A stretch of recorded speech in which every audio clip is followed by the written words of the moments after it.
place where dreams begin. Felt the full breathless pull of the beauty underneath. When the dark unfolds its wings, do you sense the strangest things? Things no one would ever guess. Things mere words cannot express. Yes! Do you find yourself beguiled by the dangerous and wild? Do you feed on the need for the beauty underneath? Have you felt your senses surge and surrender to the urge?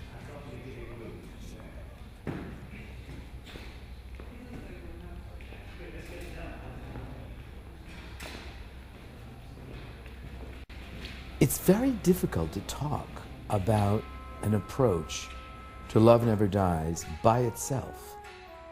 Because, of course, it's not by itself. There are people who saw the original production of Phantom of the Opera, 20-some years ago. Their children have now seen it. People have fallen in love in front of it. People have patterned their weddings after it. Everything we say about this story, everything we say about the relationships, no longer has the blush of youth about it or the illusion of the first time, because our audiences know the Phantom, know Christine, know Raoul, know Giry, know Meg. There are 5 characters that some people have grown up with. I mean, it's gone into the fabric of legend. So when you start to take on a story that people think they know, that's one thing. If you want to take on a great story that people love, like Phantom of the Opera, you better have your whatchamacallit together. Well, I must say, when I wrote Cats, and when Cats became the longest running musical on Broadway, I thought, I'll never ever succeed in even getting near this one. And then nobody thought that The Phantom was going to be quite what it was. I remember it opened in London. It wasn't the favourite of the season, in the sense that it was Chess was the musical everybody thought would be the absolute huge one that year. And we came in as the sort of slight underdog. And it just took off. I mean, it was, I remember the first preview, we knew we had something which was special, but we didn't know that we had anything that was going to quite do this. Well, we didn't know that we were going to have people changing their name to Christine Daae by deed poll and the whole thing that went with it. But this is it's a piece I'm very proud of, I have to say. I think it's maybe more three-dimensional in terms of the characterization than the original piece was, which really is a version of Beauty and the Beast, but a bit of a twist. But this one really does develop the characters in a way that I didn't have the opportunity to do in the old one. And therefore it was a very exciting thing for me to write musically. I'm very proud of it, and I'm very, very much looking forward to seeing it on stage. Now, this is an extraordinary piece. This is a piece in the great late blooming section of Andrew Lloyd Webber's life. It is the kind of story that he tells singularly, better than anybody writing for theater that I can think of. In the great romantic, lyric, florid, emotional tradition. This isn't hip-hop.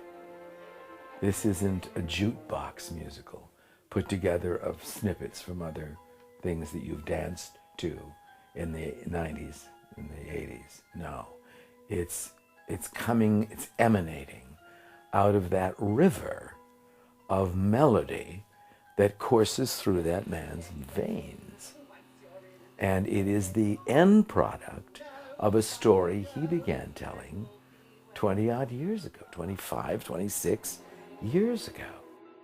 There are times you look back on your life and you think to yourself, I know I'm on this ocean liner, I'm not quite sure where I got on board, but we're certainly in an ocean and I'm on the liner, and so it must be real.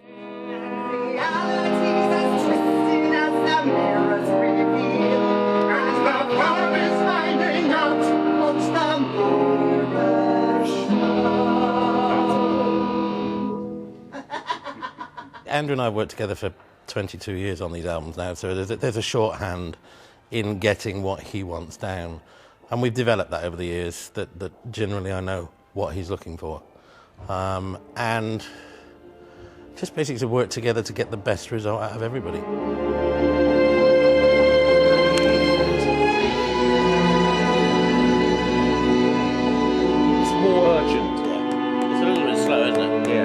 has to be the phantom tempo, which is don don don don don don don don, doesn't it?